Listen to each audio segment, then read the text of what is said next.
మహత్తరమైనటువంటి జ్యోతిస్తత్వాన్ని గురించి, శివతత్వాన్ని గురించి,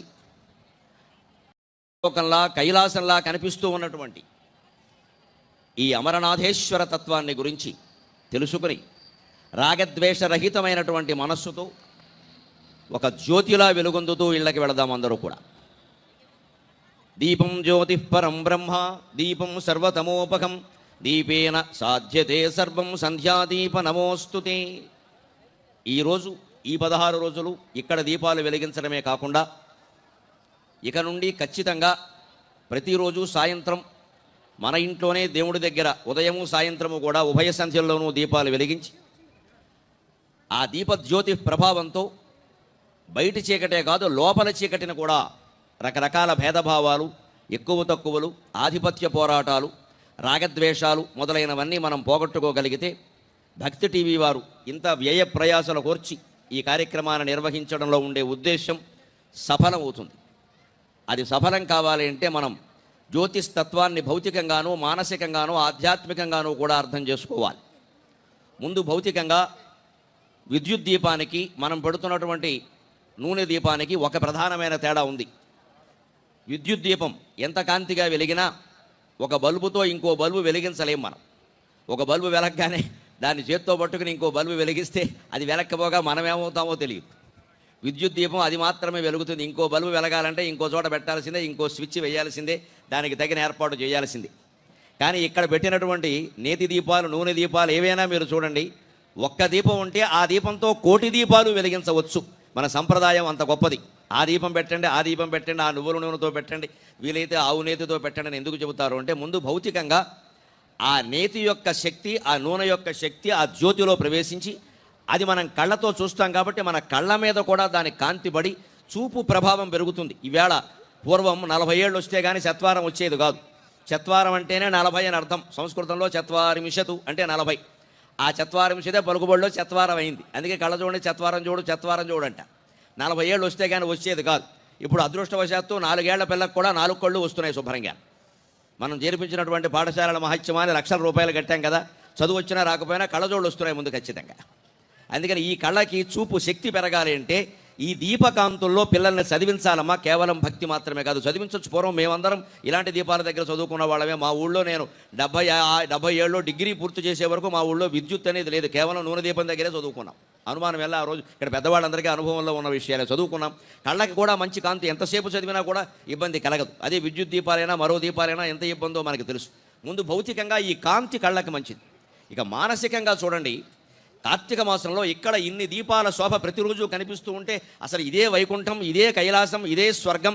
ఇక్కడ ఈ ఎన్టీఆర్ స్టేడియంకి భక్తి టీవీ వారు మొత్తం 14 లోకాలని ఇక్కడ దించేశారని మనకు అనిపించట్లేదండి. ఇంకెక్కడికైనా వెళ్ళాలని అనిపిస్తుందా? రాత్రి 10 కానీ 10:30 కానీ 11 కానీ ఆ దీపాలు వెలిగించి ప్రసాదం చేతిలో పెట్టి బాబు మీరు వెళ్ళి రండి అని వారు నమస్కారం పెట్టే వరకు మనం కదలలేకపోతున్నాం ఇక్కడి నుంచి. అందున ఈ వియోగ బాధ ఈవేళ చివరి రోజున ఇంకా ఎంత తీవ్రంగా ఉంటుందో నేను అర్థం చేసుకోగలను ఖచ్చితంగా. అందుకని ఈవేళ మళ్ళీ ఎప్పుడు అసలు కిందటిసారి 1,000,000 దీపోత్సవం నిర్వహించి ఏడాది అయిందా అని వారితో అనుబంధం కలిగిన మాబోటి పండితులందరికీ అనుమానం వస్తుంది. ఏడాది అయిందా ఏమిటో నిన్నో మొన్నో చూసినట్టుగా ఉంది ఈ జనానంతటిని. ఇది జనజ్యోతి. ఈ జనజ్యోతి జ్ఞానజ్యోతిగా వెలుగొందాలి అంటే దీపం భౌతికంగా ముందు కళ్ళకి ఉపయోగం కలిగించినట్టే మానసికంగా ఒక ఆనందం కలిగిస్తుంది. ఈ కాలంలో మీరు ఇక్కడే కాదు ఏ దేవాలయంలోనైనా మనం దీపాలు వెలిగిస్తాం. దేవాలయంలో ప్రధానంగా గర్భగుడి ద్వారం ఉంటుంది, అక్కడ వెలిగించాలి. దారికి అడ్డంగా, ఇంకా కార్తీక మాసం ఉంది కాబట్టి చెబుతున్నా, దారికి అడ్డంగాను గడపల మీద పెట్టేయకూడదు. అది ఇబ్బందే కాకుండా ప్రమాదాలు కూడా జరుగుతాయి. దానివల్ల మన్నాడు పాపం అర్చకులు కూడా ఇబ్బంది పడతారు ఇదంతా శుభ్రం చేసుకోలేక. ఆ గర్భగుడి ముందు ఉండే గుమ్మం ఉంటుంది, దానికి ఆ మూడు వైపులా పెట్టాలి. కింద నేల మీద పెట్టకూడదు దీపాన్ని, ఆ 3 వైపులా పెట్టాలి. సరిగ్గా ఆ వెలుగులో మీరు లోపల శివుణ్ణి చూడండి, సాక్షాత్ కైలాసంలో పరమేశ్వరుని చూసినట్టుగా ఉండదండి ఆనందం. మామూలుగా దైవ దర్శనానికిను ఈ దీపాల వెలుగులో చూడడానికి కారణం అది. ఆ గర్భగుడి గుమ్మానికి ఉండేటువంటి 3 వైపులు త్రిగుణాలు అయితే ఆ త్రిగుణాలకి అతీతుడైనటువంటి లోపల పరమేశ్వరుడు గుణాతీతుడైనటువంటి భగవంతుడు. మనం కూడా గుణాతీతంగా ఎదగాలి కాబట్టి ఆ గుణాతీతమైనటువంటి పరమేశ్వర దర్శనం మనం పొందగలుగుతాం. ఇది ఇందులో ఉండేటువంటి మానసికమైనటువంటి కోణం. ఇక ఆధ్యాత్మికమైన కోణం ఏమిటయా? శంకరాచార్య స్వామి జగద్గురువులు ప్రత్యేకంగా దీపం యొక్క తత్వాన్ని, ఒక్క దీపాన్ని ఆధారంగా చేసుకుని మీరు ఆలోచిస్తే మొత్తం ఆత్మజ్ఞానాన్ని పొందగలరు. వేరే ప్రయత్నం ఏమీ ఎక్కర్లేదు. 5 నిమిషాలు ఆలోచించండి చాలు అని మనకు ఒక శ్లోకం అందించారు. సంస్కృతంలో చాలా గొప్ప శ్లోకం. ఆత్మతత్వాన్ని తెలపడానికి శంకరాచార్య స్వామి శతశ్లోకి అని 100 శ్లోకాలు రాశారు. మహానుభావులు విశాఖపట్నంలో ఉంటారు, వేదుల సుబ్రహ్మణ్య శాస్త్రి గారని. ఆ 100 శ్లోకాలకి చక్కగా సజీవమైన వ్యవహార భాషలో తాత్పర్యాలు రాసి లోకానికి అందించారు మహానుభావులైన. అలాగే దశశ్లోకి అని రాశారు ప్రత్యేకంగా 10 శ్లోకాలు. ఇవి 100 చదవలేరేమో అన్నట్టుగా శంకరాచార్య స్వామి దశశ్లోకి అని రాశారు. ఆయనకి తెలుసు కలియుగంలో మన బద్ధకాలు ఎలా ఉంటాయో, మన ప్రజ్ఞలు ఎలా ఉంటాయో. మనకి ఓ పని చేయడానికి ఖాళీ ఉంటే రెండో పనికి ఖాళీ ఉండదు. అందుకని మందాశ్చ అల్ప ప్రజ్ఞాశ్చ అని వ్యాసుడు భాగవతంలో చెప్పినట్టుగా కాస్త మనం అన్నిటికీ ఓపికలు తగ్గిపోయి ఉంటే కాస్త గట్టిగా ఏదైనా ఒక్క రోజు కాస్త పని చేశాము అంటే మళ్ళీ 2 రోజులు పడుకోవలసిందే. అరగడియ భోగం 6 నెలలు మరో యోగం అన్నట్టుగా ఉంటుంది మన వ్యవహారం. అది తెలుసును కాబట్టి శంకరాచార్య స్వామి పాపం వీళ్ళు కష్టపడలేరు, కలియుగంలో వాళ్ళు వీళ్ళకి ఒక్క శ్లోకంలో చెబితే అర్థమవుతుందని చెప్పారు. ఆ ఒక్క శ్లోకాలతో ఒక 5 నిమిషాల్లో మనం జ్యోతిస్తత్వం ద్వారా ఆత్మతత్వాన్ని తెలుసుకునేటువంటి ప్రయత్నం చేద్దాం. గురు శిష్య సంవాదం రూపంలో ఉంటుంది అది. కిం జ్యోతిస్తవ భానుమాన్ అఘనిమే రాత్రౌ ప్రదీపాదికం స్యాదేవం రవిదీపదర్శన విధౌ కిం జ్యోతి ఆఖ్యాహి మే చక్షుః తస్య నిమీలనస్య సమయే కిం జ్యోతి ధీః ధియో దర్శనే కిం తత్రాహం అతో భవాన్ పరమకం జ్యోతి తదస్మి ప్రభో. ఈ ఒక్క శ్లోకాన్ని రోజు పొద్దున్న సాయంత్రం ఒక్కసారి చదువుకుని మిగిలిన సమయంలో దాని భావాన్ని కనుక మనస్సులో భావించగలిగితే, అర్థం చేసుకోగలిగితే, దాన్ని అన్వయం చేసుకుని జీవితంలో ఎప్పుడు ఏ విషయం ఎదురైనా సరే దానికి దీన్ని మందుగా ఉపయోగించగలిగితే అద్భుతమైనటువంటి ఆత్మజ్ఞానంతో ప్రతిక్షణం మనం కూడా పార్వతీ పరమేశ్వరులాగే అనురాగంతో దంపతులు ఉండగలుగుతారు. పిల్లలు గణపతిలాగా కుమారస్వామిలాగా పరమానందంతో పెరుగుతారు. ఏమిటి దీని భావం అంటే, గురువుని శిష్యుడు అడుగుతున్నాడు, అయ్యా నాకు ఆత్మజ్ఞానం కావాలి అంటే, అయ్యా దీపం వెలిగించవయ్యా ఆత్మజ్ఞానం వస్తుంది అన్నాడు. దీపం వెలిగిస్తే ఆత్మజ్ఞానం ఎలా వస్తుందంటే, దీపం వెలిగిస్తే చీకటి పోతుంది, కాస్త వెలుగు కనిపిస్తుంది. అది కూడా దీపం మనం చూస్తూనే ఉన్నాం, దీపం కాంతి చుట్టూ పడుతుంది.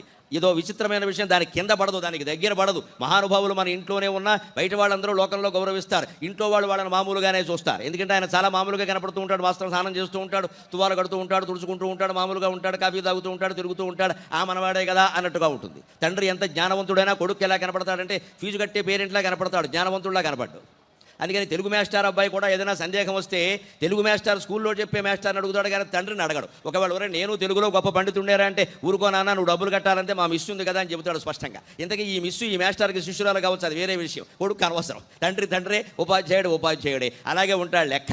అందుకని మామూలు దీపం యొక్క కాంతి కింద క్లీనీయడానికి కిందే పడడం లేదండి, చుట్టూ ఎలా పడుతుంది, ఆత్మలో లోపల ఉండేటువంటి చీకటి ఎలా పోగొడుతుంది అంటే, ఆయన ఎంత చమత్కారంగా పరమ తార్కికంగా మనందరికీ సామాన్యులకు కూడా ఏమాత్రం సంస్కృతం రావడం కాదు, భాషాజ్ఞానం లేకపోయినా పర్వాలేదు, పామరులమైనా పర్వాలేదు, కూలి పని నాలి పని చేసుకునే వాళ్ళమైనా పర్వాలేదు, అర్థమయ్యేలా ఎలా చెబుతున్నారంటే, ఒక్క ప్రశ్నకి సమాధానం చెప్పండి, ఆలోచించండి. కిం జ్యోతిస్తవ, అసలు మీరు లోకాన్ని చూడగలుగుతున్నారు, లోకంలో వస్తువులన్నీ కనపడుతున్నాయంటే ఏ దీపం ఆధారంగా మీరు చూడగలుగుతున్నారు అన్నారు. దీపాలు ఏం కాంతి లేకపోతే చూడలేం కదండి. వెంటనే శిష్యుడు సమాధానం చెప్పాడు, భానుమాన్ అఘనిమే.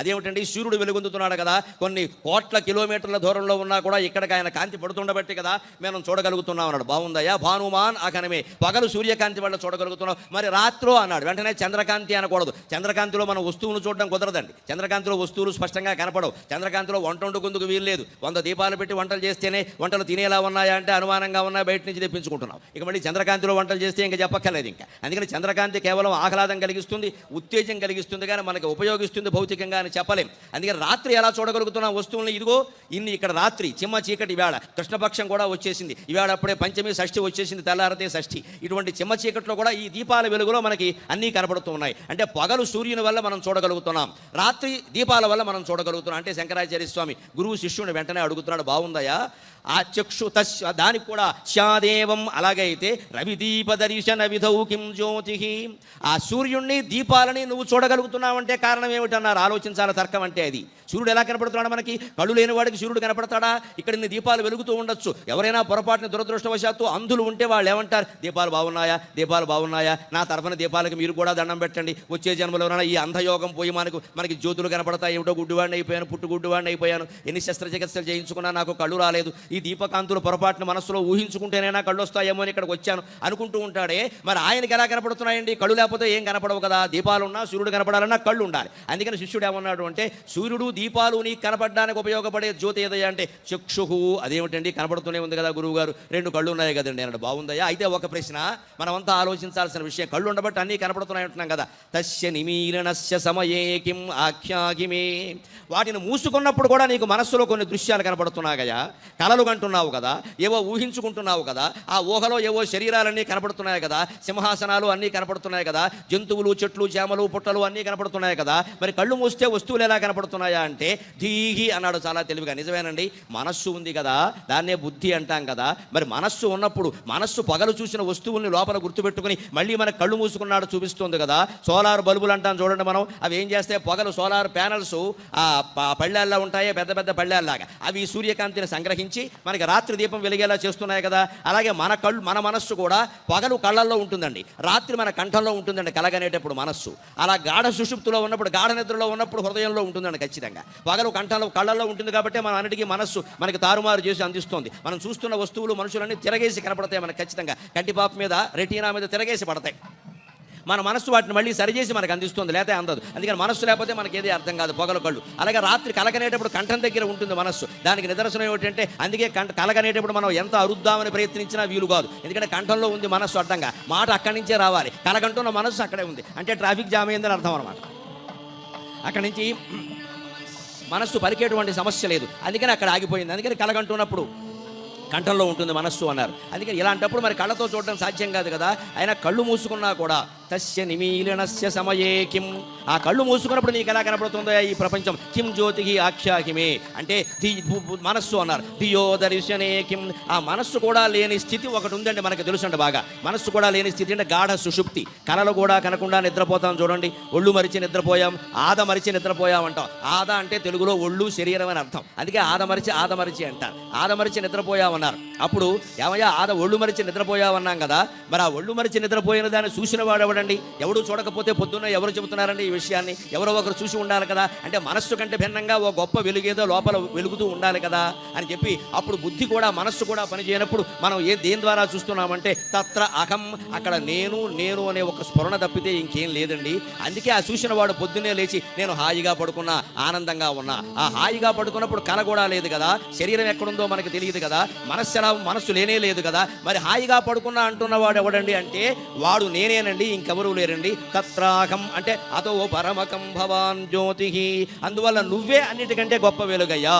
తత్వమసి అహం బ్రహ్మాస్మి, ఆ పరమాత్మే మనలో ఆత్మజ్యోతి స్వరూపంలో ఉన్నాడు. అంటే నేను అని ఎవరో తెలుసుకోండి, అదే దేవుడు అని రమణ మహర్షి సహా, శంకరాచార్య స్వామి సహా, కృష్ణమూర్తి గారు సహా మహానుభావులందరూ ఎందుకు చెబుతారు అద్వైత వేదాంతులు అందరూ అంటే, ఆ లోపల వెలుగుతున్న వెలుగు ఉందే మొదలి వెలుగు అంటారు, దాన్ని ఆత్మజ్యోతి అంటారు. అది పరమాత్మ, అదే మనం. దానికి మనకి తేడా ఏమీ లేదు, శివుడికి మనకి తేడా ఏమీ లేదు. మధ్యలో ఉన్న తేడాలన్నీ మహామాయలే. ఆ ఒక్క ఆత్మజ్యోతిని కనుక్కోగలిగితే చాలు. అందుకని భవాన్ పరమకం జ్యోతికి అన్నట్ట. అప్పుడు శిష్యుడికి బాగా అర్థమై ఒక్క శ్లోకంలో మొత్తం అంతా చెప్పేశారండి 5 నిమిషాల్లో, ఎంత బాగుందిదని. తదస్మి ప్రభో అన్నట్టు నమస్కారం చేసి, అవునండి నేనే ఆ జ్యోతి, నాకు అర్థమైందండి అన్నట్ట. మనం ఇక్కడ 16 రోజుల ముగింపు ఉత్సవం సందర్భంగా అర్థం చేసుకుని వెళ్ళవలసిన విషయం అది. దానికి ఇక్కడ మీకు ప్రత్యక్షంగా ఉన్న హిమాలయ దర్శనం ద్వారా, పరమేశ్వర విగ్రహం ద్వారా, అమరనాథ క్షేత్ర మహిమ ద్వారా, అమరనాథ కథ ద్వారా మనం తెలుసుకుని చాలా స్పష్టంగా అవగాహన పొంది వెళదాం. అమరనాథ యాత్ర ఇప్పుడు చాలా గొప్ప యాత్ర, గొప్ప ఆకర్షణీయమైన యాత్ర. వెనక కాశీ వెళ్ళావా అనేవారు, ఇప్పుడు అలా అండల్లా అమరనాథ్ వెళ్ళావా. జీవితంలో హిందూ అన్న ప్రతివాడు ఎంత యాత్ర పడైనా అమరనాథ్ వెళ్ళాలి అంటున్నారు ఖచ్చితంగా. ఏమిటి అమరనాథే వెళ్ళాలి అంటాం? మనం అమరనాథ్ అందరూ వెళ్ళలేం, దానికి బాగా వ్యాయామాలు చేయాలి, ఊపిరి బిగబట్టుకుని ఉండగలగాలి, కొండలన్నీ ఎక్కాలి, ఏదో డోలీ ఎక్కాలి. మనం చూసి జాలి పడేవాళ్ళు ఎక్కువైపోతారు అక్కడి నుంచి. పెద్దవాళ్ళు వెళ్ళలేరు, ఆడవాళ్ళు వెళ్ళలేరు, చిన్నపిల్లలు వెళ్ళలేరు, చాలా ఇబ్బందులు ఉన్నాయి. వెళ్ళలేకపోయినా కూడా అమరనాథ్ కథ వింటే, కథాతత్వం అర్థమైతే అమరనాథ్ వెళ్ళిన ఫలం, అమరనాథ్ వెళ్ళిన అనుభూతి కలుగుతుంది. ఆ అనుభూతి మనందరికీ ఇన్ని కోట్ల మందికి కలిగించడానికే అమరనాథేశ్వరుణ్ణి మనం దర్శించే విధంగా ఇక్కడ శివలింగంతో పాటు శివ విగ్రహాన్ని కూడా ఏర్పాటు చేసి వెనకాల అమరనాథ క్షేత్రంలో ఉన్నట్టే హిమాలయ శిఖరాల దృశ్యం అంతా ఉండండి. చూడండి అమ్మా, హిమాలయ శిఖరాలన్నీ ఎంత ఉన్నాయో, ఎలా ఉన్నాయో, ఎంత ఉన్నతంగా ఉన్నాయో అవి చూస్తూ ఉంటే మనస శిఖరాణం చ సదృశీతే సమున్నతికి అని అంటాడు కాళిదాసు కుమార సంభవంలో. హిమవంతుని యొక్క మనస్సు ఎలా ఉంది అంటే ఆయన శిఖరాలు, ఆ పర్వత శిఖరాలు ఎంత ఉన్నతంగా ఉన్నాయో హిమవంతుడు మనస్సు కూడా అంతే ఉన్నతంగా ఉందిట. మనం కూడా ఇవాళ నుంచి అంత ఉన్నతమైన మనస్సుతో ఉండాలి. ఎందుకంటే ప్రత్యేకంగా ఒక మాట చెబుతున్నా, ఇక్కడికి అందరూ వచ్చారు, మహిళలు చాలా మంది వచ్చారు. ప్రత్యేకంగా నమస్కారం అమ్మ, మహిళలకి శుభాకాంక్షలు. అత్తలు వచ్చారు, కోడళ్ళు వచ్చారు. అత్తగారు 100 దీపాలు పెడుతుంది, కోడలు 1000 దీపాలు పెడుతుంది. ఇంటికి వెళ్ళాక మళ్ళీ నేరాలు చెప్పుకోకూడదు. ఇంకా అది కోటి దీపోత్సవం ప్రధాన ప్రయోజనం. అత్తగారు ఎక్కడికే వచ్చి, కోడలు ఎక్కడికే వచ్చి, అన్న ఎక్కడికే వస్తాడు, తమ్ముడు ఎక్కడికే వస్తాడు, అన్న భార్య తమ్ముడు భార్య ఇద్దరు వస్తారు తోడుకోడళ్ళు. మేము వచ్చాం, ఆవిడ 100 పెట్టింది, నేను 1000 పెట్టా అని చెబుతారు. మళ్ళీ ఇంటికి వెళ్ళాక వాళ్ళకి ఎక్కువ ఇచ్చారు, మాకు దక్కి ఇచ్చారంటారు అత్తమామల దగ్గరికి వెళ్ళి. అటువంటి భేదభావాలన్నీ పోవాలి. అత్తా కోడళ్ళు ఎక్కడే కూర్చున్న దీపాలు పెట్టారు కాబట్టి ఇంటికి వెళ్ళాక తల్లి కూతుళ్ళులా ఉండాలి, ఖచ్చితంగా అత్తా కోడళ్ళలా ఉండకూడదు. మన మనసులో ఉండేటువంటి రాగద్వేషాలన్నీ పోగలిగితేనే ఆత్మజ్యోతి దర్శనం అయినట్టు లెక్క. లేకపోతే ఊరికే గొప్పలు చెప్పుకుందుకు మిగిలిపోతాయి ఇవన్నీ కూడా. నేను వెళ్ళాను, నేను ముందే కూర్చున్నా, నేను దగ్గరగా కూర్చున్నా, నేను ఇంకా పెద్ద దీపం పెట్టా, ఆ కాంతి నా మీదే పడింది, నేను కెమెరాలో చాలాసార్లు కనబడ్డా, చెయ్యి కూడా ఊపా. చెయ్యి ఊపడానికి ఎక్కడికెందుకు, ఇంటి దగ్గర ఊపిన చెయ్యి ఊపుకుంటూ కూర్చోవచ్చు. దానికోసం ఇంత దూరం రావాల్సింది భగవద్ దర్శనం కోసం రావాలి ఖచ్చితంగా. ఎవరికో మనం కనిపించడం అనేది ప్రధానమైన విషయం కాదండి, దాని మీద దృష్టిలో పెట్టకండి. భగవంతుడి దృష్టిలో మనం పడాలి. ఆత్మజ్యోతి దర్శనం కావాలి అంటే ఆ రాగద్వేషాలు అత్తాకోడళ్ల మధ్యలో, అన్నదమ్ముల మధ్యలో, అప్పచెల్లెళ్ళ మధ్యలో కూడా ఉన్నాయి. ఈ మధ్యన అక్కగారికి కాస్త ఎక్కువ బంగారం ఇచ్చి ఏదైనా కొంచెం పేదింటి వెళ్ళాలి కదా అని చెల్లెలకు కొంచెం తక్కువిస్తే చెల్లెలకు కోపం వచ్చేస్తుంది. మా నాన్న నాకు అన్యాయం చేశాడు అంటున్నారు. వీళ్ళు బంగారం కానీ తండ్రి ఎవరికైనా అన్యాయం చేస్తాడా కన్న తండ్రి? అందులో కూడా తేడాలు వస్తున్నాయి. అందరం కార్తీక మాసం దీపాలు పెడుతున్నాం బ్రహ్మాండంగా, అందరం గుళ్ళోకి వెళ్ళేవాళ్ళమే. వెనకేదో సామెత చెప్పినట్టుగా ఉంది, అందరూ శాకాహారులే, అందరూ మహాబ్రాహ్మణులే, మధ్యలో ఉన్నటువంటి వస్తువులు మాయమైపోయాయి అంటే మరి ఏమైపోయిందని ఎవరో ఒకరు తీసుండాలి కదా. అందరం మంచి వాళ్ళమే, అందరం గొప్ప వాళ్ళమే, అందరం నెలంతా దీపాలు పెట్టేస్తున్నాం బ్రహ్మాండంగా. ఇంటికి వెళ్ళాక మళ్ళీ తగాదాలాగా ఉంటున్నాయి, అందరికీ షుగరు బీపీలే వస్తున్నాయి. శంఖచక్రాలు విడిచిపెట్టి శ్రీ మహావిష్ణువేనా ఎప్పుడైనా విశ్రాంతి తీసుకుంటాడేమో కానీ శంఖచక్రాల్లో మనకి బీపీ షుగరు 2 వచ్చి పడ్డాయి. మనం వాటి నుంచి విముక్తి లేదు మనకి, మనం వాటిని విడిచిపెట్టలేకపోతున్నాం. బీపీ షుగరు రెండింటికి కారణం ఆందోళనే కదా. ఆ ఆందోళన పోవాలి అంటే ఈ శివుడు అమరనాథేశ్వరుడుగా హిమాలయ శిఖరాల మధ్యలో ఎందుకు అలా వెలుగొందుతున్నాడో, అమరనాథ కథ రహస్యం ఏమిటో తెలుసుకుంటే యాత్ర చేసిన ఫలమంతా మనకు వచ్చినట్టే. ఏమిటండి అమరనాథ కథలో ముందు చెబుతారు, పార్వతీదేవి శివుణ్ణి అడిగింది, స్వామి ఈ సృష్టి రహస్యం ఏమిటి, అసలు సృష్టి ఎలా మొదలైంది? ఆవిడికి తెలియక మన కోసం చేసింది ఆవిడ కాదు. ఆ బ్రహ్మకీట జనని వర్ణాశ్రమ విధాయని, బ్రహ్మదేవుడు మొదలు చిన్న కీటకం వరకు సృష్టించింది ఆవిడే కదా. మళ్ళీ సృష్టి ఎలా మొదలైందని ఆయన అడగడం ఏమిటండి? మన కోసం. ఓ కథ లేకపోతే మనం వినం కదా, ఎవరో ఒకరు అడగాలి, ఎవరో ఒకరు చెప్పాలి. మన శాస్త్రాలన్నీ అలాగే ఉంటాయి. ఆగమం అంటారు మన శాస్త్రాలని. ఆగమం అంటే అర్థం ఆ గా మా 3 సంక్షిప్తాక్షరాలు. వాటికి పూర్తి రూపం ఏమిటంటే ఆగతం శివ భక్త్రేభ్యో గా గతం చ గిరిజాశ్రుతౌ మా మతం చ వాసుదేవస్య తస్మాద్ ఆగమముచ్యతే. ఆగతం శివభక్త్రేభ్యః, ముందు శివుడు నోట్లోంచి బయటపడింది. ఇది భక్త్రేభ్యః అని బహువచనం ఎందుకు వాడేటంటే శివుడికి పంచముఖాలు ఉంటాయి, సత్యోజాతం, వామదేవం, అఘోరం, ఈశానం, తత్పురుషం అని చెప్పేసి. అందుకని ఆ 5 ముఖాల నుంచి వెలువడింది ఆగమం. అలాగే గతం చ గిరిజాశ్రుతౌ, అమ్మవారి చెవిలో పడింది ఆ వార్త, ఆ కథ ఏదైనా సరే. తర్వాత మతం చ వాసుదేవస్య, మనకి హిందూ ధర్మంలో ప్రధానమైన దేవం శివపార్వతుల తర్వాత శ్రీ మహావిష్ణువు ఉన్నాడు. మరి ఆయన కూడా ఒప్పుకోకపోతే అది ధర్మశాస్త్రం కాదు. అందుకని మా అక్కగారు బావగారు తీర్మానం చేశాక కాదనడానికి నేను కూడా ఓ ముద్ర ఇస్తున్నా అని ఓ స్టాంపు ఓ ముద్ర వేసేసేట. అలాగా శివుడు చెప్పింది, పార్వతి విన్నది, శ్రీ మహావిష్ణువు ఆమోదించింది, మనకి శాస్త్ర సంప్రదాయాల్లో వచ్చాయి. కాబట్టి హిందూ ధర్మాన్ని, శాస్త్ర సంప్రదాయాలని పెద్దవాళ్ళు చెప్పిన దాన్ని ఎప్పుడూ ఆచరించాలి తప్ప ఇది ఎందుకు ఏమిటి అని ప్రశ్నించి పక్కన పెట్టేయకూడదు. ముందు చేసేది చేసేయాలి, తర్వాత కావాలంటే తెలుస్తుంది. అన్నాలు తింటూ ఉంటే అక్కడ అన్నం గిన్నె ఉంటుంది, నేతి గిన్నె ఉంటుంది, మజ్జిగ గిన్నె, పాల గిన్నె అన్నీ ఉంటాయి అక్కడ. పెద్దవాళ్ళు చెబుతారు, ఒరే కాస్త నెయ్యి వేసుకుంటుంటే జాగ్రత్తగా వేసుకో, ఆ గరిట అన్నం గిన్నెకి తగలద్దు అంటాడు. వెంటనే ఈ కుర్రాడి కాన్వెంట్లో చదువుతాడు కదా, వీడికి ఇలాంటి విషయాలన్నీ చెప్పరు. మార్కులు రావడం తప్పితే మూర్ఖత్వం పోయే విధానం ఉండదు. అందుకే ఎందుకు తగలద్దు, వై అంటాడు ఇంగ్లీష్లో, మళ్ళీ తెలుగులో కూడా కాదు. తగిలితే ఏమైంది, నువ్వు చూసావా అంటాడు. వీళ్ళకి అర్థం కాని విషయం ఏమిటంటే నెయ్యి వచ్చి అన్నంలో పడినా ఇబ్బంది లేదండి, కానీ అన్నం మెతుకు ఒక్క మెతుకు నేతిలో పడితే అది పనికిరాదు. అందరికీ తెలుసున్న విషయం. నెయ్యి వచ్చి అన్నంలో పడితే ఇబ్బంది లేదు, అన్నానికి గుబాళింపు. కానీ అన్నం వెళ్ళి నేతిలో పడితే అయిపోయినట్టే. మరి నేతి గిన్నె అన్నం గిన్నె ఒక చేత్తోనో ముట్టుకున్నాక ఇది అందులో పడుతుందో అది ఇందులో పడుతుందో ఎవరు చెబుతారు? ఏది ఎందులోనైనా పడచ్చు, మనం గోతులో పడినట్టు లెక్క. అందుకని ముట్టుకోవద్దన్నారు. అంతకంటే ఉంది. పాలల్లో నీళ్లు కలిస్తే ఇబ్బంది లేదండి, కానీ నీళ్లల్లో పాలు కలిస్తే విషంతో సమానం. ఆముక్తమాజిలో కృష్ణదేవరాయల బ్రహ్మాండమైన పద్యమే వేశాడు దాని మీద. పాలల్లో నీళ్లు కలిస్తే ఇబ్బందిరా, కాస్త పోనీ పలచగా ఉంటాయి, ఓ దశలో అరగడానికి కూడా మంచిది. కానీ నీళ్లలో పాలు కలిస్తే ఓ గ్లాసు నీళ్లలో మీరు 4 చుక్కల పాలు వేసారనుకోండి, అది విషం. ఒకడు తొందరగా పనిచేస్తుంది, ఒకడు ఆలస్యంగా పనిచేస్తుంది. నీళ్లలో పాలు కలవకూడదు, పాలలో నీళ్లు కలిసినా ఇబ్బంది లేదు. అందుకని పాలు నీళ్లు ఓ చోట ఉండొద్దు అంటారని. మరి ఇది అందులో కలిస్తే ఇబ్బంది కదా, అలా చెబుతారు. అందుకని పెద్ద శాస్త్రాచారాలన్నీ శివుడు చెప్పినవి, పార్వతి విన్నవి, విష్ణువు ఆమోదించినవి. అమరనాథ కథ కూడా అంతే. అందుకని అమ్మవారు అడిగిందట, పరమేశ్వర ఒక్కసారి నా కోసం కోటి దీపోత్సవం భక్తుల కోసం గరికపాటి వారి ద్వారా వినిపిద్దాం, చెప్పండి ఈ సృష్టి రహస్యం ఏమిటి, అది ఎలా మొదలైంది అంటే ఆయన అన్నట్ట, అంత గొప్ప రహస్యాన్ని ఎన్టీఆర్ స్టేడియంలో చెప్పేస్తే ఎలాగా, అది చాలా రహస్యమని నువ్వే అంటున్నావు కదా. ఆ పార్వతి ఎంత అమ్మవారివేనా, నువ్వు ఆడదానివే కదా, ఆడవాళ్ళకి రహస్యాలు చెబితే దాగమంటారు. ఇప్పుడు ఇదివరకేమో పెత్తనాలు ఉండేవి, ఇప్పుడేమో సెల్ ఫోన్ వచ్చింది. ఏదైతే పెత్తనం ఉంటే కనీసం వాళ్ళు ఇంటికి వెళ్ళాలి, సెల్ ఫోన్ వచ్చాక ఇంటికి వెళ్ళక్కల నెంబర్ నొక్కితే చాలు, మొత్తం వార్తలన్నీ వెళ్ళిపోతున్నాయి, వేరే వార్తాపత్రికలు అక్కర్లేదు. అందుకని మరి రహస్యమని నువ్వే అంటున్నావు, రహస్యం అన్నదాన్ని ఇంతమందిలో చెప్పేస్తే ఎలాగాని గుహలోకి రమ్మన్నట్టు. అదే అమరనాథ్ గుహ.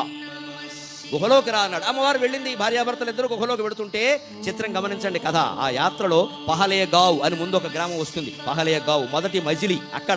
అక్కడికి వచ్చాక సరిగ్గా అప్పటికి మరి శివుడు నందివాహనం మీద ఉంటాడు కదా. నాగభూషణం పాము ఎలాగో ఆయన మెడలో ఉంది. గణపతి చిన్న కుర్రాడు నేను వస్తా తల్లిదండ్రులు ఎక్కడికైనా వెళ్ళిపోతున్నారేమో ఆయనకి బెంగతి. నేను వస్తా అంటే ఫోన్లే చిన్న కుర్రాడు. కుమారస్వామి వింటాడు, వీడు వినడు. వినే రకం కాదు. లేదా ఆటంకం కలిగిస్తాడు మన యాత్రకు. అదో శక్తి ఉంది ఆయనకి. ఆయన వాళ్ళకు కూడా ఆటంకం పెట్టేయగలడు. యాత్ర జరగకుండా చేసేస్తాడు. అందుకని వద్దులే, వాడితో పేచి ఎందుకు వచ్చింది రమ్మను అని చెప్పి గణపతిని కూడా తీసుకెళ్లారు. అలా కొంత దూరం వెళ్ళాక పహలేగావ్ అంటారు. గమనించండి కథలో ఎంత గొప్ప తత్వం ఉంటుందో. అక్కడికి వెళ్ళాక మన ఏమంటారు అంటే, అయ్యా ఇక్కడ శివుడు నందిని వదిలేశాడు అంటారు. వెంటనే నందిని అక్కడ వదిలేశాడు. నంది ఇక చాలే, నువ్వు రాలేవు, కొండ గుహలోకి వెళ్ళాలి కదా, ఎద్దులతోనూ సింహాలతోనూ వెళితే వీళ్ళు కాదు, నువ్వు ఇక్కడ ఉండిపో అంటాడు. అందుకే మన చేత ఏం చేయిస్తారో తెలుసా, అక్కడ నంది బొమ్మ దానం చేయమంటారు. వదిలేయడం అంటే మరి దానమే కదా. అందుకని ఒక వెండి బొమ్మ, కనీసం రాగి బొమ్మ, ఏదో ఎద్దు బొమ్మ ఒకటి అక్కడ అమ్ముతారు. అక్కడే అమ్ముతారు. దాన్ని నంది బొమ్మ దానం చేయమంటారు. మనం ఏమంటాం వెంటనే, నేను నంది బొమ్మ దానం ఇచ్చా, నాకు ఇంకా ఎక్కువ పుణ్యం వస్తుంది, నేను 10 నంది బొమ్మలు దానం ఇచ్చా. అసలు విషయం అది కాదు.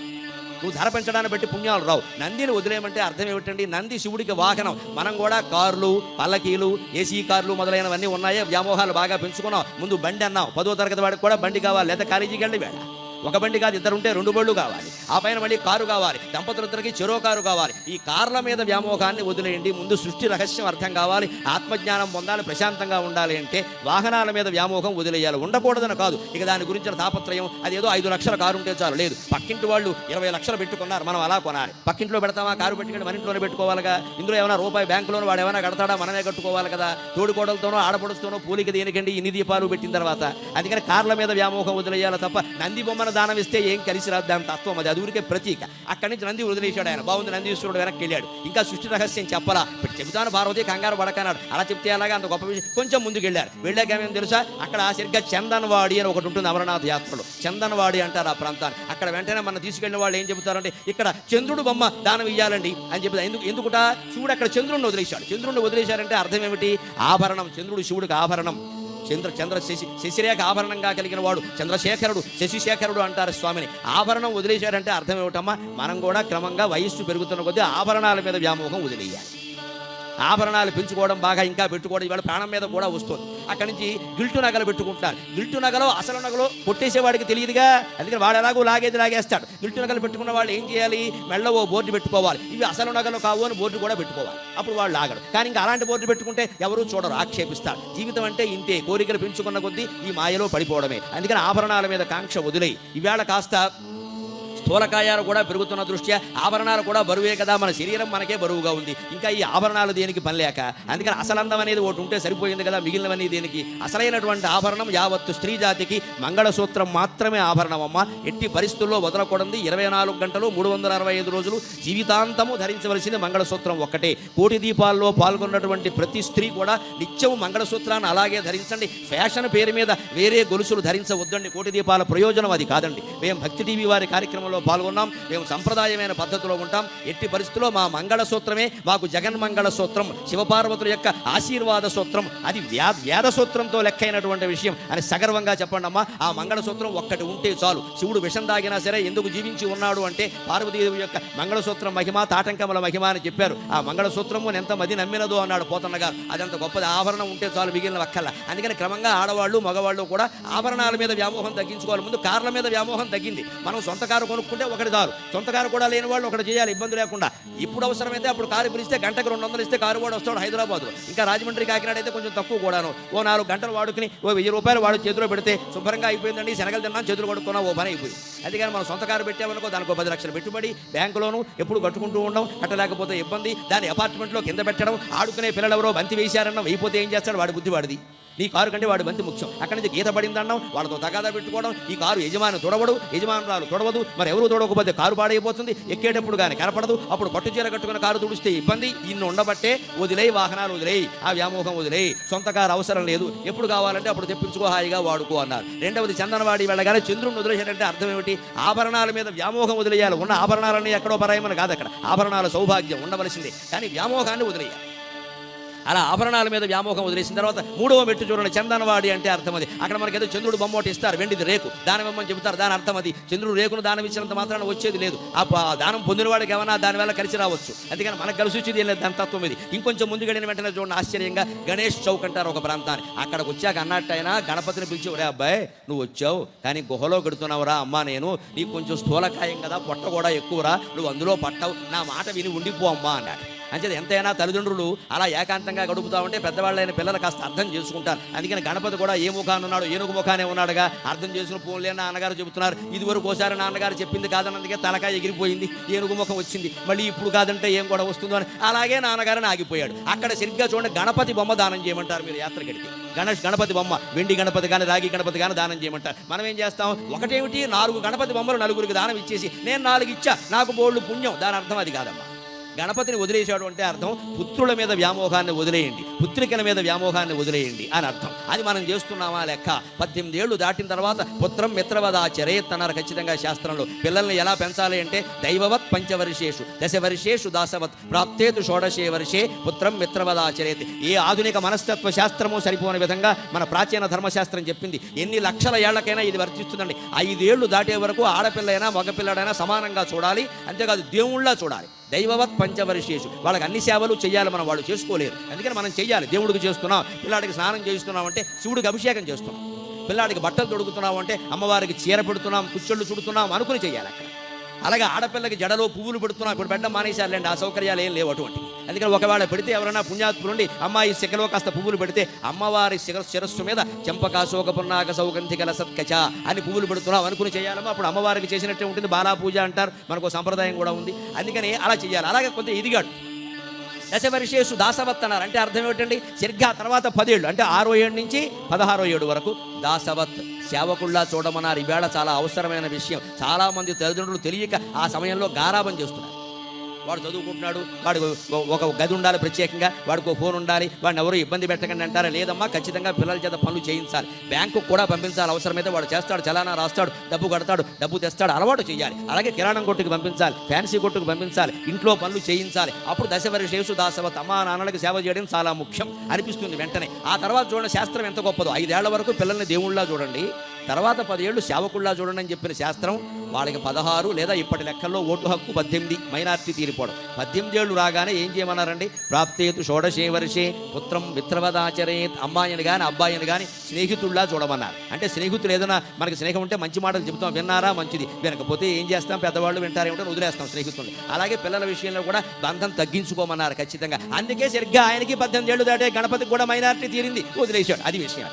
గణపతిని వదిలేశాడు అంటే గణపతి బొమ్మదానం ఇస్తే అలాగా పుత్రుల మీద పౌత్రుల మీద వ్యామోహం వదిలేయాలి. ఇంకా అత్తగారులు వాళ్ళు చూడండి, కొంతమంది అంటూ ఉంటారు, మా కోళ్ళు ఇంకా నీళ్ళు వేసుకోవాలా, కోటి దీపోత్సవం చూస్తే ఆ పుణ్యం మీదైనా నీళ్ళు వేసుకుంటుందేమో అని వెళ్ళొచ్చా అంట. విచిత్రం ఏమిటంటే కోడలు నీళ్ళు వేసుకోవడం కూడా అత్తగారికి ఎందుకంటే పని లేక.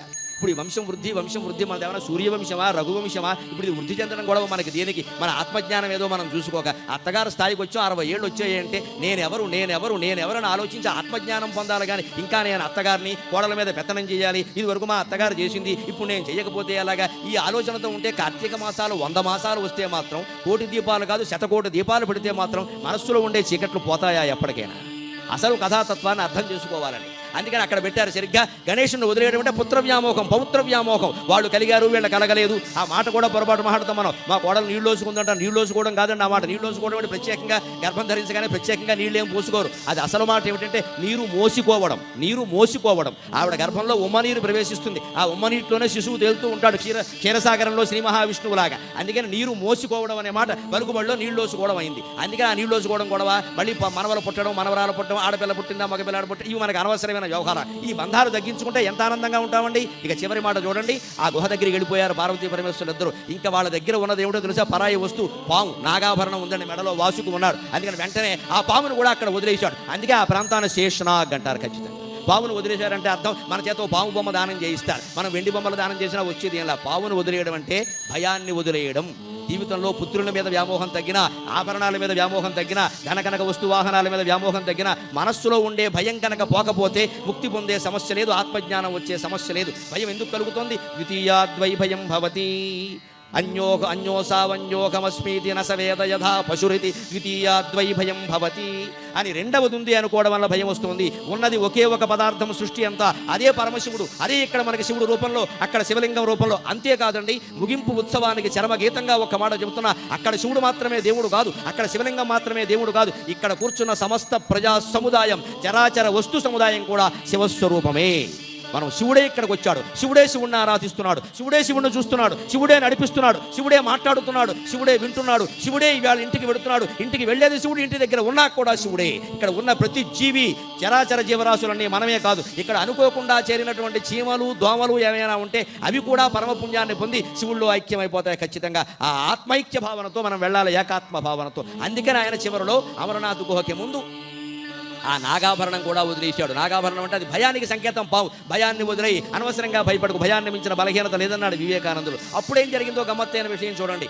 ఇద్దరూ లోపలికి వెళ్ళారు కదా పార్వతీ పరమేశ్వరులు. అప్పుడు అడిగిందిట అమ్మవారు, ఇంతకీ సృష్టి రహస్యం చెప్పవేమయ్యా, సంసారం అంతా వదిలేసాం, ఇప్పటికి పిల్లాడిని వదిలేసాం, కార్లు వదిలేసాం, వాహనాలు వదిలేసాం, ఇంతకీ అసలు విషయం చెప్పవే అంటే, అమాయకురాలా, చెప్పడానికి నువ్వు వేరు నేను వేరునా, మనం అర్ధనారీశ్వరులం కదా అన్నట్ట. ఆవిడ ఆయనలో కలిసిపోయింది. ఇక ఉన్నది ఒక్కళ్ళే. అంటే గుహలోకి వెళ్ళాక తెలిసిన సృష్టి రహస్యం ఏంటంటే ఉన్నది ఒకటే, అదే మొదటి మూల పదార్థం, అదే శ్రీచక్రంలో మూల బిందువు. మీరు అక్కడ మేరు శ్రీచక్రాన్ని దర్శించారు కదమ్మా, శ్రీచక్రంలో మూల బిందువు ఉంటుంది. ఆ మూల బిందువు ఒక్కటే ఉండేది, అది తర్వాత త్రిభుజాకారంలోకి మారింది. అంటే ప్రకృతి పురుషులు, ప్రకృతి పార్వతీదేవి, పురుషుడు పరమశివుడు. అది ఆ తర్వాత ఇది అష్టదళ పద్మం, షోడశదళ పద్మం, మళ్ళీ చతురస్రాకారం ఒకటి, మళ్ళీ వృత్తత్రయం, ఇవన్నీ ఏర్పడ్డాయి. అలాగే విశ్వం ఆకారం అంతా ధరించింది. అందుకే శ్రీచక్రాన్ని పూజించమని ఎందుకు చెబుతారంటే, శ్రీచక్రం ఈ విశ్వం మొత్తం నిర్మాణం అవ్వడానికి ఒక మాదిరి. ఒక పెద్ద భవనం కట్టాలంటే ముందు అట్టముక్కలతో మాదిరిగా ఒకటి కడతారు, బ్లూ ప్రింట్ అంటారు, దాన్ని మోడల్ అంటారు, దాన్ని బట్టి మిగిలింది కడతారు. అలాగే అమ్మవారు కూడా విశ్వ నిర్మాణం చేసేటప్పుడు ముందు శ్రీచక్రం తయారు చేసుకుని దాన్ని బట్టి మిగిలింది తయారు చేసింది. అందుకని శ్రీచక్రం అర్థమైతే సృష్టి మొత్తం అర్థం అవుతుంది. అందుకని లోపలికి వెళ్ళాక ఇంతకే అన్నట్ట, నువ్వు వేరు నేను వేరునా పార్వతి, నువ్వు నాలో కలిసిపోతే ఇద్దరం ఒకటే కదా అంటే, ఆవిడ కలిసిపోయాక అప్పుడు అన్నట్ట, ఇప్పుడు అడిగేవారెవరు చెప్పేవారెవరు అన్నట్ట. ఇది సృష్టి రహస్యం, ఇంతకు మించి ఏం లేదు. మొత్తం మీద ఒక్కటే మాట చెప్పుకుని మనం సెలవు తీసుకుందాం. బ్రహ్మ సత్యం జగన్ మిథ్యా జీవో బ్రహ్మైవ నాపరః, బ్రహ్మ సత్యం జగన్ మిథ్యా జీవో బ్రహ్మైవ నాపరః, జీవన్ ముక్తస్తు తద్విద్వాన్ ఇది వేదాంత డిండిమః అని శంకరాచార్య స్వామి చెబుతారు. భగవంతుడు ఆ పరమశివుడు ఒక్కటే సత్యం, కనిపిస్తున్న జగత్తంతా అసత్యం. అసత్యం అంటే లేదు కాదమ్మా, భిన్నంగా కనిపిస్తోంది, ఇది శివుడి కంటే భిన్నమైంది కాదు అని. జగత్తులో మీకు కనిపిస్తున్న ప్రతి మనిషిని, ప్రతి పరిణామాన్ని, ప్రతి వస్తువుని, ప్రతి ఫలాన్ని, మనం ఈ పూజగా లభించే ప్రతిఫలాన్ని కూడా మనం శివస్వరూపంగా భావన చేద్దాం. జీవితంలో మీకు అందరికీ ఏ చింతలు లేకుండా నిశ్చింతగా ఉండేలాగా, సమస్త సన్మంగళాలు కలిగే విధంగా ఆ పార్వతీ పరమేశ్వరుడు ఇద్దరు మీకు ఆశీర్వచనాన్ని అందిస్తారని కోరుతూ, సమస్త సన్మంగళాని భవంతు, లోకా సమస్తా సుఖినో భవంతు, స్వస్తి ప్రజాభ్య పరిపాలయంతాం న్యాయేణ మార్గేణ మహీం మహీషాః, గోబ్రాహ్మణేభ్యః శుభమస్తు నిత్యం, లోకా సమస్తా సుఖినో భవంతు, లోకా సమస్తా సుఖినో భవంతు, లోకా సమస్తా సుఖినో భవంతు. స్వస్తి.